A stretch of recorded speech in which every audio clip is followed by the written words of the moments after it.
Na miongoni mwa ripoti ambazo tunazo hivi sasa kutoka kule katika vita vinavyoendelea kati ya Israel na Iran ni kwamba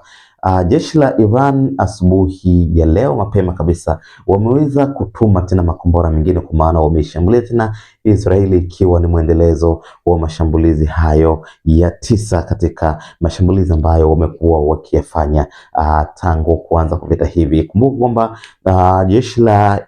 Iran limekuwa na mfululizo wa kutupa makombora katika miji mbalimbali ya Israeli kufuatia makombora yaliyotumwa na Israeli kuweza kuwaua baadhi ya viongozi wa juu kabisa wa jeshi la Iran ambao walikuwa ndio viongozi ama vinara wa kuweza kusuka mipango yote ya mashambulizi kwa nchi ya Israeli. Sasa baada ya vifo vya viongozi hao Iran imekuwa ni kama wameweza kujipanga upya na kuweza kuja na mbinu mbadala ambazo kwa namna moja ama nyingine zinaonekana ni dhahiri kwamba zinawaumiza ama zinawapa athari kubwa nchi ya Israeli, kwa sababu miongoni mwa makombora ambayo imekuwa ikitumwa kwenda katika miji hiyo ya Israeli yamekuwa yakifika katika maeneo mbalimbali ambayo yamekuwa yakiathirika zaidi. Sasa rais wa Marekani Donald Trump walikuwa katika mkutano wa G7 ambapo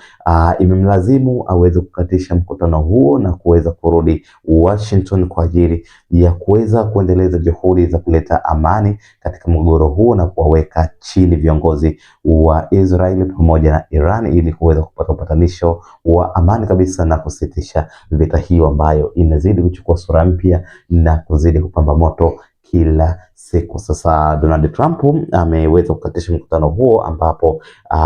alikuwa pia na nia ya kukutana na rais wa Ukraine Volodymyr Zelensky kwa ajili ya mazungumzo kadha wa kadha ili kuweza kuendeleza kutoa sapoti ama kusitisha pia vita inayoendelea kati ya Ukraine na Urusi. Lakini kufuatia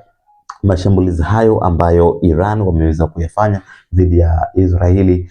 imemlazimu kiongozi huyo wa taifa kubwa la Marekani kuweza kusitisha haraka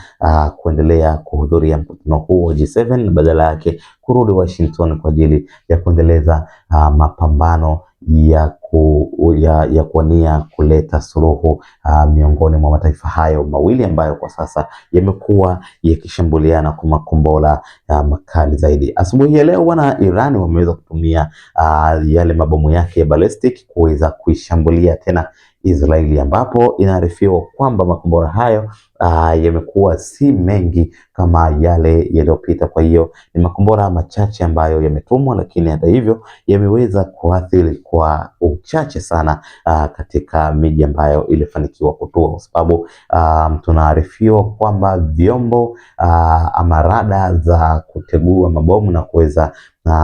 kuyalipua angani vimeweza kutumika na kuweza kwa namna fulani kusaidia kuweza kujikinga dhidi ya mabomu kadhaa, lakini kuna baadhi ambayo yameweza kufanikiwa kutua, lakini hayakuwa na athari zaidi. Hayo ndiyo yanayojiri katika vita kati ya Iran dhidi ya Israeli ambayo inaendelea hadi leo hii. Ni kuomba wanafamilia wa Mapro TV, kama bado haujaungana nasi, hakikisha unabonyeza neno subscribe chini ya video hii, kisha bonyeza alama ya kengele ili usipitwe na updates kama hizi ambazo zinaendelea na tumekuwa tukikuwekea hapa kila dakika, kila sekunde, ili uweze kupata